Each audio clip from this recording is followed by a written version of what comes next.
সকালবেলা মিম স্বপ্ন দুজনেই কেউ ঘুম থেকে ওঠেনি। এমন সময় আনভির মিমের মুখে থাবা মারল। অমনি মিমের ঘুম ভেঙে গেল। মিম আনভিরের দিকে তাকাতেই আনভির খিলখিল করে হেসে উঠল।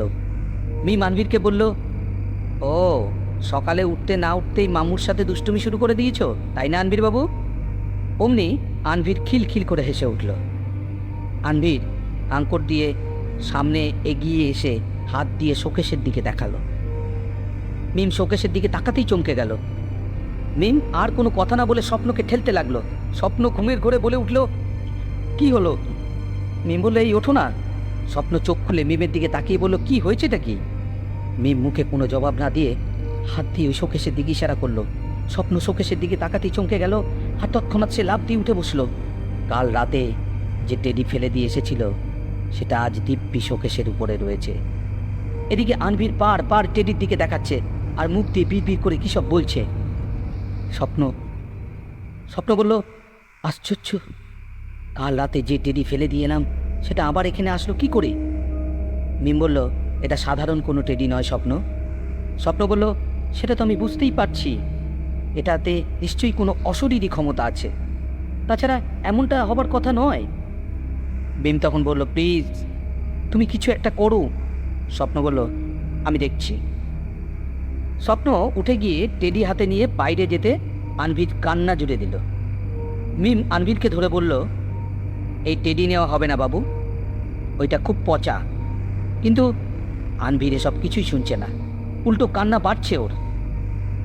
স্বপ্ন টেডি নিয়ে বাইরে আসতেই স্বপ্নর মা ওর হাতে টেডি দেখে বলল, এ কি, এই টেডি না কালকে ফেলে দিয়ে আসলি? তাহলে এটা আবার আসলো কি করে? স্বপ্ন বলল, বুঝতে পারছি না আম্মু, তাড়াতাড়ি ফেলে দিয়ে আয় বাবা, এসব কারণে আমি এগুলো পছন্দ করি না। স্বপ্ন আবার টেডিটাকে পুকুরে ফেলে দিয়ে এলো। স্বপ্ন যখন টেডি ফেলে দিয়ে আসছিল তখন পুকুরের কোণে সেই 5 বছর বয়সী ছেলেটা দাঁড়িয়েছিল। সে রাগী চোখে স্বপ্নর দিকে তাকিয়ে রইল।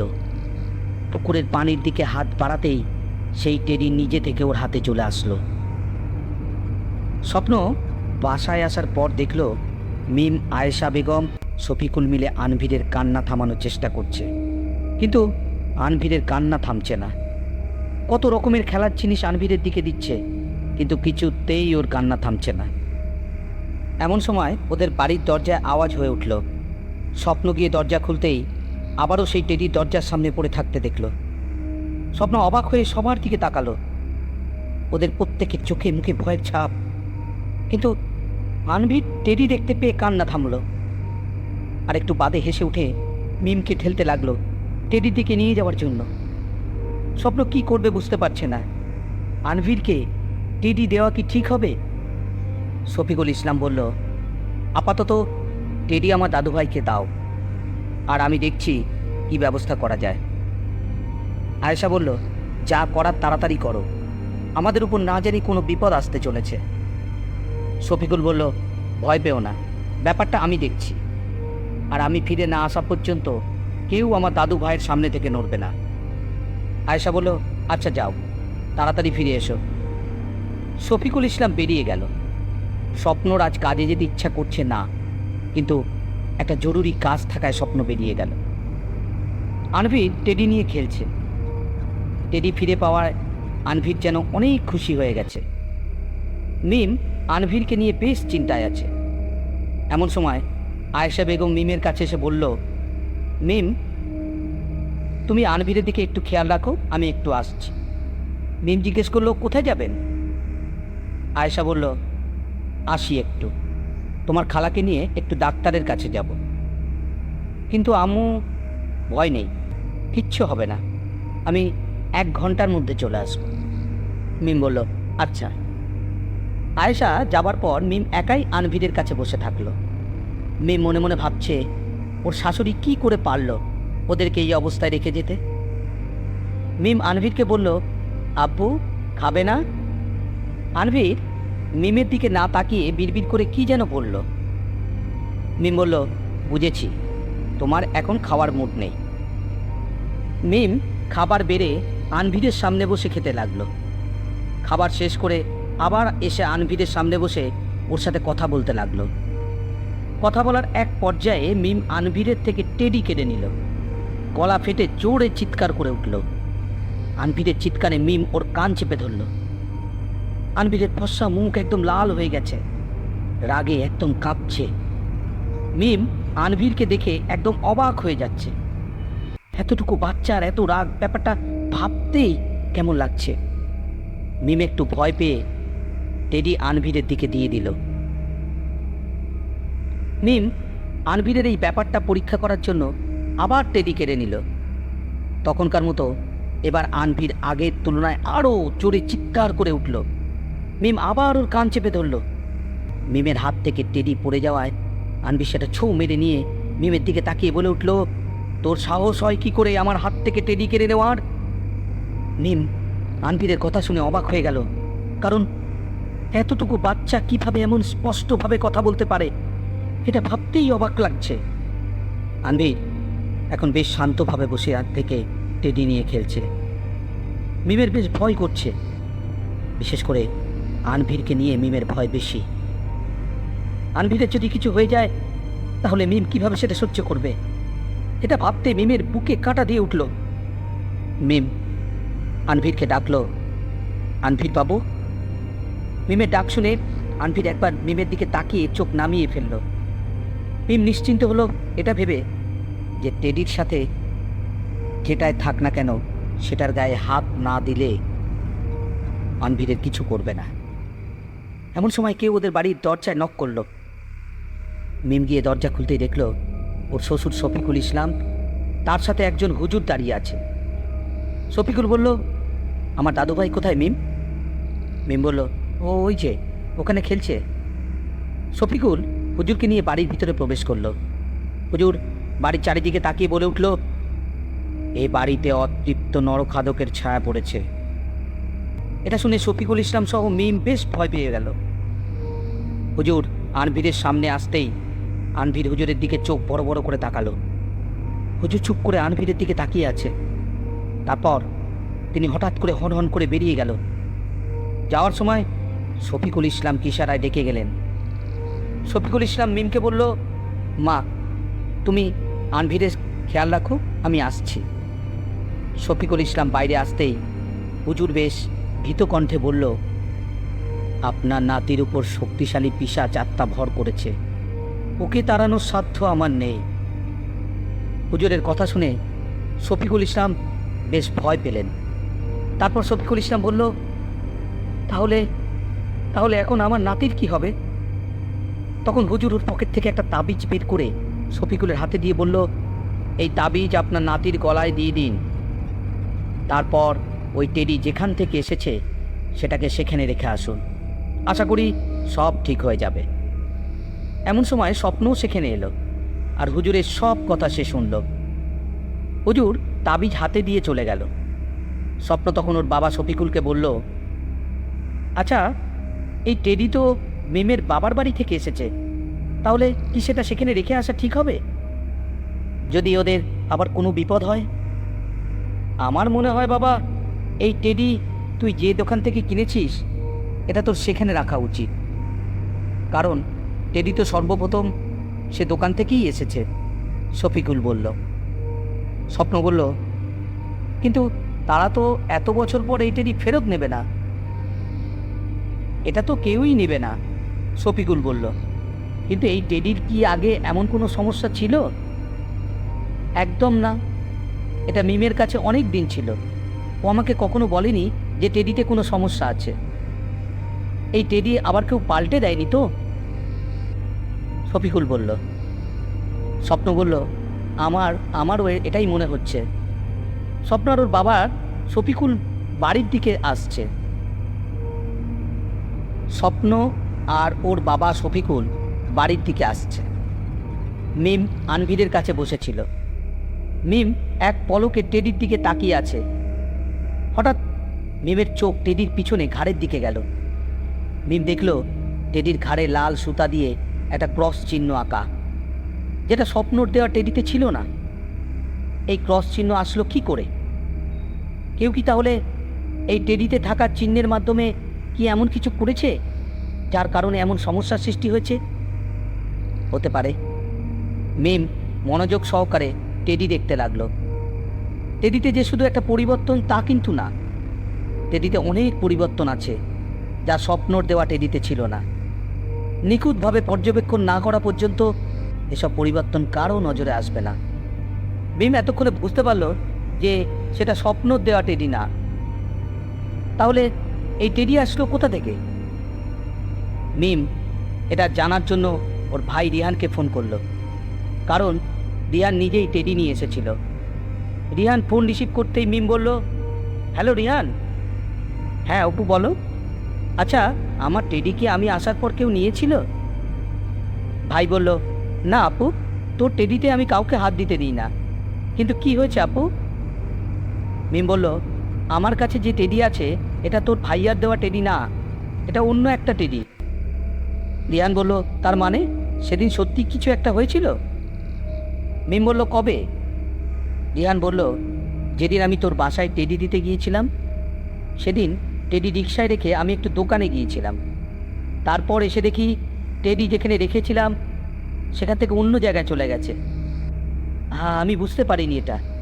রিকশাওয়ালাকে জিজ্ঞেস করেছিলাম বলে এখানে নাকি একটা বাচ্চা এসেছিল আর নেড়ে চেড়ে টেডি দেখছিল।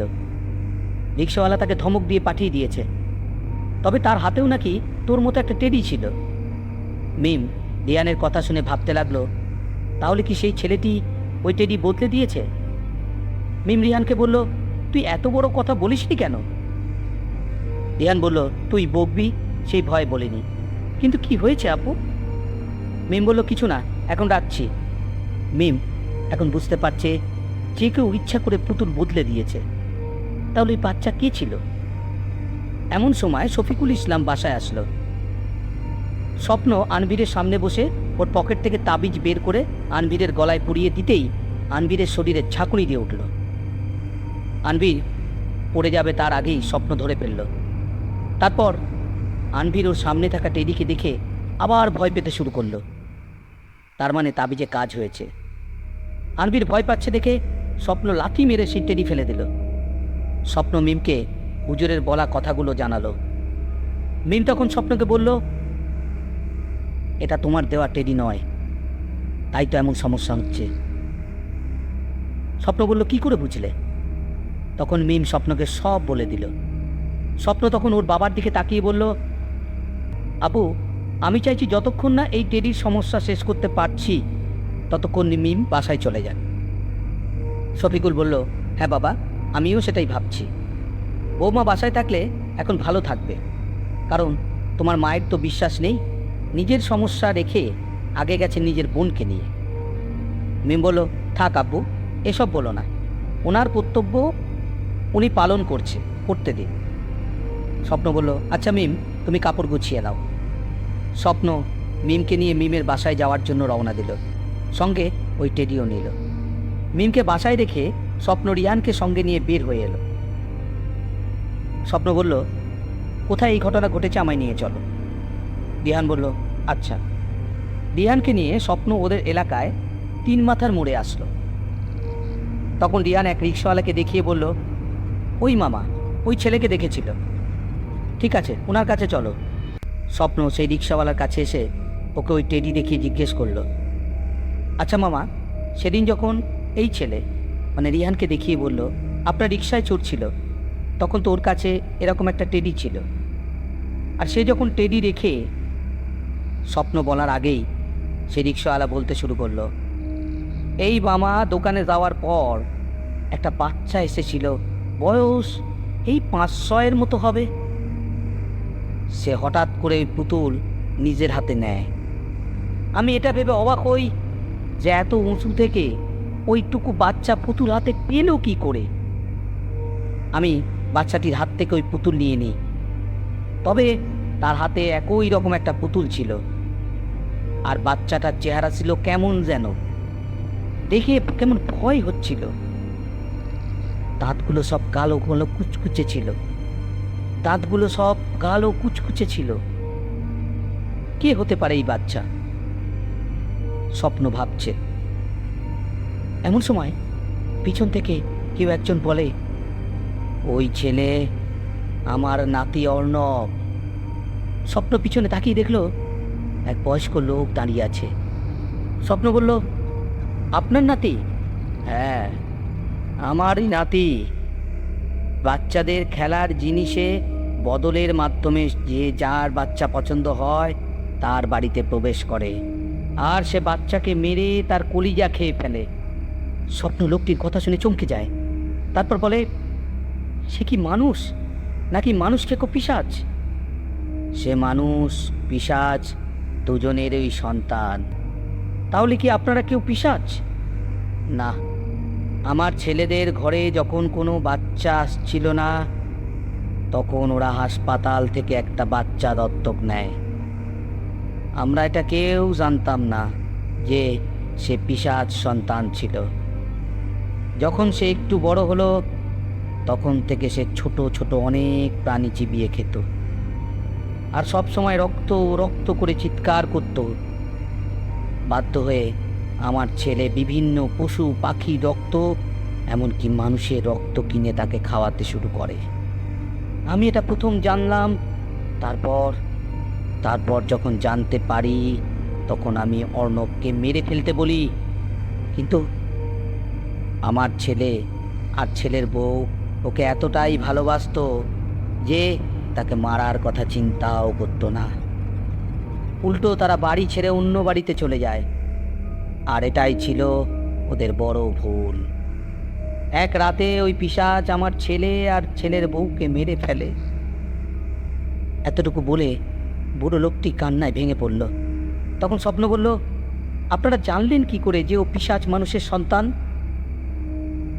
অর্ণব যখন থেকে ওসব দেশ খেত, তখন আমার ছেলে হাসপাতালে গিয়ে জানতে পারে যে ওই ছেলের বাবা ছিল মানুষ আর মা ছিল পিশাচ। ওদের দুজনের মধ্যে সম্পর্ক তৈরি হয়, আর সেটা থেকে ওই ছেলের জন্ম। অর্ণবের আসল বাবা এটা জানার পর অর্ণবের মাকে ফেলে চলে যায়, আর ওর মা জন্মের পর মারা যায়। কিন্তু ওর মা পিশাচ ছিল এটা কি করে জেনেছেন? কারণ ওর মায়ের মৃত্যুর পর ওর চেহারা একদম বিদঘুটে হয়ে যায়। ও, এখন অর্ণবকে থামাবো কিভাবে? ওকে মারার জন্য আমি একটা জিনিস জোগাড় করেছি। এই বলে ওনার পাঞ্জাবির পকেট থেকে একটা কালো চাকু বের করলো। তারপর বলল, এটা হলো পিশাচ বধ করার ছুরি, এক তান্ত্রিকের কাছে থেকে নিয়ে এসেছি। এমন সময় স্বপ্নর ফোন বেজে উঠল। স্বপ্ন ফোন বের করতেই দেখল ওর শাশুড়ি ফোন করেছে। স্বপ্ন ফোন রিসিভ করতেই স্বপ্ন শাশুড়ি বলছে, বাবা তুমি কোথায় আছো? তাড়াতাড়ি বাসায় আসো, মিম আর আনভিদের খুব বিপদ। স্বপ্ন দেরি না করে রিহানকে তাড়াতাড়ি মিমের বাড়িতে দৌড় দিল। পিছু পিছু ওই বুড়া লোক আসতে লাগলো। স্বপ্ন মিমের বাড়ির সামনে আসতেই আনভিদের কান্না শুনতে পেল। স্বপ্ন ভিতরে ঢুকে দেখলো ওর শাশুড়ি মাটিতে পড়ে আছে। রিহান ওর মায়ের কাছে গেল। স্বপ্ন রুমের ভিতরে চলে গেল। রুমে এসে দেখলো মিম আনভিরকে কোলে নিয়ে এক কোণে দাঁড়িয়ে আছে, আর ওর সামনে দাঁড়িয়ে আছে 1 বছর 5-এর ছেলে, তার হাতে একটা ছুরি। সে এগিয়ে যাচ্ছে মিমের দিকে। তখন স্বপ্ন মিমের সামনে দাঁড়িয়ে গেল। আর তখন সে ছেলেটি হঠাৎ করে অর্ণবের মুখ দেখতে পেল। কি ভয়ঙ্কর আর কি চেহারা! স্বপ্ন বলল, তুমি তুমি আমার ছেলের কিছু করতে পারবে না। সরে যা, নইলে তোকেও মেরে দেবো। তুই আমার অনেক ক্ষতি করার চেষ্টা করেছিস। স্বপ্ন বলল, তুই যা পারিস কর, আমি সরব না। ঠিক ঠিক সেই সময় ওই বুড়া লোক অর্ণবের পিছনে এসে বলল, তুই আমার ছেলেকে মেরে ফেলেছিস, আর আজ আর একজনকে মারতে চাস? ওনার কথা শুনে অর্ণব পিছনে তাকাতেই ওই লোক অর্ণবের বুকে ওই ছুরি ঢুকিয়ে দিল। তখন অর্ণব জোরে চিৎকার করে উঠল। ওর শরীর ফেটে নীল আলো বের হতে থাকলো, আর এরপরই সে অদৃশ্য হয়ে গেল। এরপর লোকটি কান্না করতে লাগলো। স্বপ্ন আর মিম এসে বলল, আপনি যে আমাদের কি উপকার করলেন, এটার প্রতিদান কি করে দিব আমরা বুঝতে পারছি না। তখন বুড়ো লোকটি বলল, আমায় কিছু দিতে হবে না, তোমরা শুধু আমার একটা এতিমখানা আছে, সেখানে মাঝে মধ্যে সাহায্য করো, এতেই হবে। আমার ছেলেকে হারানোর পর থেকে আমি এই এতিমখানা দিয়েছি। সেখানে থাকা ছেলেদের দেখলে নিজের ছেলের না থাকার কষ্ট ভুলে থাকতে পারি। স্বপ্ন মিম বলল, আচ্ছা ঠিক আছে, আমরা তাই করব। লোকটি ওদের বাড়ি থেকে চলে গেল। 3 মাস পর আজ আনভিরের 1 বছর পূর্ণ হলো। মিম নিজে হাতে ছেলেকে রান্না করে নানা রকম খাবার খাওয়াচ্ছে, আনভিরের সাথে মজা করছে। এমন সময় স্বপ্ন একটা কেক আর একটা বড় গিফট বক্স হাতে বাসায় ফিরল। মিম দেখে বলল, এটা কি? স্বপ্ন বলল, খুলেই দেখো না। মিম বক্স খুলতেই দেখল একটা বাদামি রঙের টেডি। মিম রাগি চোখে স্বপ্নর দিকে তাকালো। মিমের চাউনি দেখে স্বপ্ন ভয় পেয়ে ঢোক গিলল। মিম চিৎকার করে উঠে বলল, আবার এই টেডি এনেছো? আজ দেখাচ্ছি মজা। এই বলে মিম ওই টেডি দিয়ে স্বপ্নকে মারতে লাগলো। এটা দেখে আনভির খিলখিল করে হাসতে লাগলো। স্বপ্ন মিমের মার থেকে বাঁচতে দৌড়ে বাইরে চলে গেল। মিম দরজার সামনে এসে লাথি দিয়ে টেডি বাইরে ফেলে দিল। তারপর স্বপ্নকে বলল, এই টেডি আনার অপরাধে আজ সারা দিন বাসায় আসা বন্ধ আর খাওয়াও বন্ধ। এটা বলে দরজা দিল বন্ধ করে। স্বপ্ন মনে মনে ভাবতে লাগলো, আজব এই মেয়ে জাতি। টেডি দিতে দেরি হয়েছিল বলে একদিন কথা বলেনি, আর আজ টেডি এনেছি বলে বাড়ি থেকে দিল বের করে। সমস্যা কি, হোটেল আছে, খেয়ে নিব। এই বলে পকেটে হাত দিতেই দেখলো পকেট খালি। মনে হলো রুমে ঢুকে সব টাকা ডয়ারে রেখেছে। এমন একটা দিনে খেলো একটা বাস। অজ্ঞতা বাধ্য হয়ে টেডি হাতে টো টো করে ঘুরতে লাগলো। আজ আমার গল্পের এখানেই সমাপ্তি। গল্পটি যদি ভালো লেগে থাকে অবশ্যই লাইক অ্যান্ড শেয়ার করবে। এইরকম আরও গল্প শুনতে আমার চ্যানেলটিকে অবশ্যই সাবস্ক্রাইব করবে।